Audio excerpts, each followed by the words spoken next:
Hey folks, this is Kalani. It's that time again. Another round of buffs are making their way onto the live servers. Honestly, I would have expected a few more changes throughout the start of the raid tier. That's typically when Blizzard likes to move things around, but when the raid releases right before the holidays, I guess we shouldn't expect too much from the dev team until everyone gets back to work, which is around about now. So let's go over the big buffs that are incoming, who is going to benefit, and where this might leave the overall performance of various classes. Before we jump in, be sure to pop by our live stream sometime over at twitch.tv/KalaniTV. We stream every Tuesday, Wednesday, Friday and Saturday, and we always love chatting with you wonderful folks, so I hope to see you soon.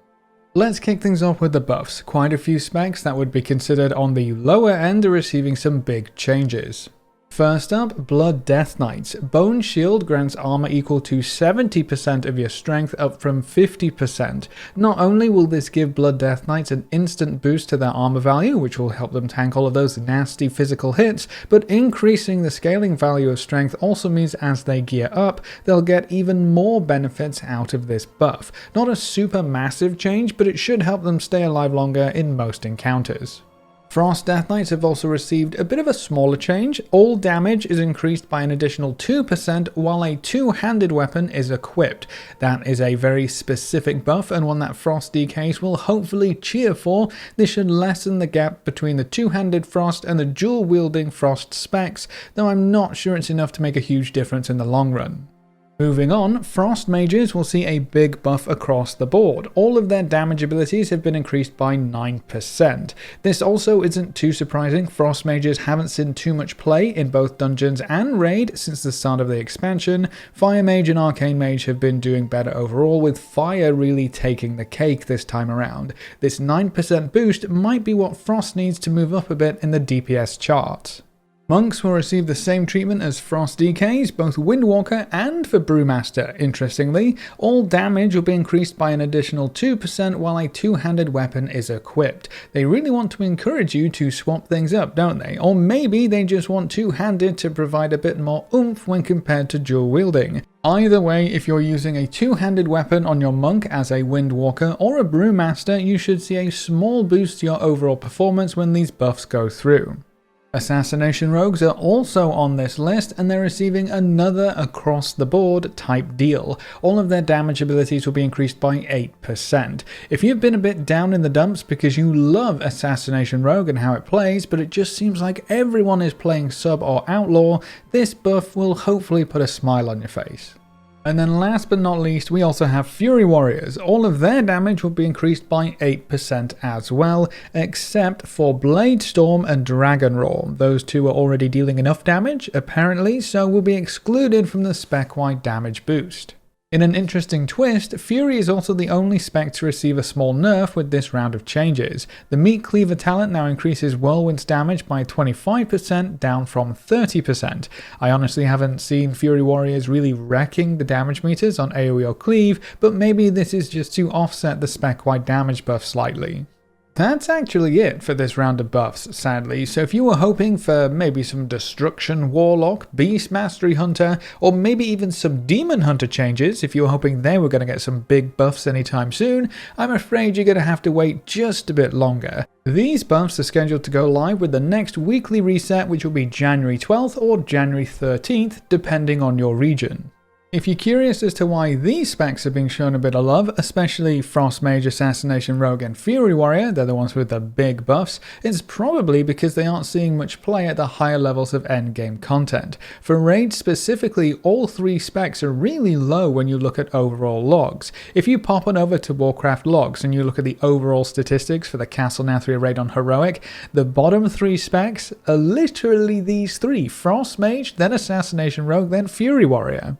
If you bump the raid difficulty up to Mythic, you can see that Frost Mage and Fury Warrior are still dead last, with Assassination Rogue doing at least a little better. I'm not going to say that these logs and this performance right here is exactly why these specs are being buffed, but they do give you a clear indication that these three specs definitely haven't been performing too well. It's not like they're on their own though, right? There is a group here which is struggling. If you buff those three, that does leave a few other DPS specs out in the cold. For Heroic Nathria, which I think better represents the player base when compared to Mythic, this would leave Arcane Mage, Beast Mastery Hunter, Destruction Warlock, Survival Hunter, Demonology Warlock, Frost Death Knights, and Havoc Demon Hunters in an interesting spot. They're the ones who are most likely trend towards the bottom as the three buff specs improve. So maybe those classes and specs that we just listed, maybe they're next on Blizzard's buff list. Be sure to keep an eye on how things develop. We may just see some more buffs before Tuesday actually rolls around. These ones are just the ones that we have a preview of, that we know are going to come on Tuesday, but that doesn't mean they're the only ones. I also think it's very interesting that we haven't seen any major nerfs yet. There are some specs that clearly perform better than others right now. Affliction Warlocks, Balanced Druids, and Marksmanship Hunters come to mind immediately. It's interesting that with their clear dominance they haven't been knocked down a peg or two. I'm not complaining, believe me, I actually think that's fantastic. I would much rather the lower performing specs get buffed up to bring them to the higher specs, rather than a spec get nerfed to bring it down to the others. There is a middle ground here obviously, but I think buffs will always be better received when compared to nerfs, but that hasn't really stopped Blizzard in the past. I wonder if they're struggling to decide where to implement changes in the vast interlocked network of systems that we have in Shadowlands. Even the smallest change could have a knock-on effect to the rest of the spec, whether you change a power of a soulbind, the power of a covenant ability, the potency of a specific legendary, of individual spells or talents. Everything works together, so what do you target specifically if a spec is doing too well or not doing well enough? It's a lot to consider, which is probably why we're seeing these very simple damage boosts to the entire spec rather than specific changes. It's easier at the end of the day, and hopefully it'll be enough to boost up the lower performing specs, but we'll have to see how it all turns out. Personally, I don't think we'll see any changes to Covenant systems specifically for a little while. The dev team did say before launch that they don't want to upset the current status quo. If a Covenant is the best for a class or spec right now, chances are it's going to stay that way until we have some larger changes, which will likely be with patch 9.1 at the very earliest. But when you think about how much work goes into building up your specific spec, I wonder if these kinds of damage boosts are even enough to get people to swap at all.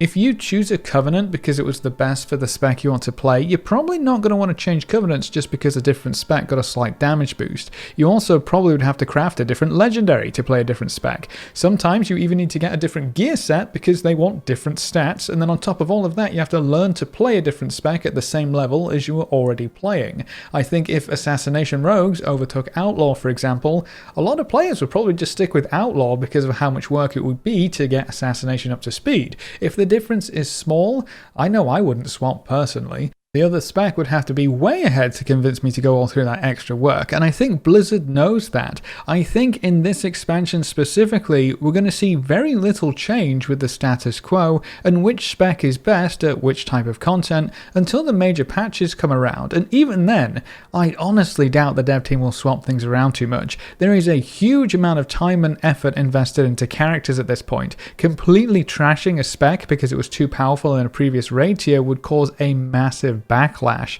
So the dev team probably wants to be careful with what they nerf, which might be why we didn't see any real nerfs in this batch of changes. I guess we won't know until the first major patch arrives though.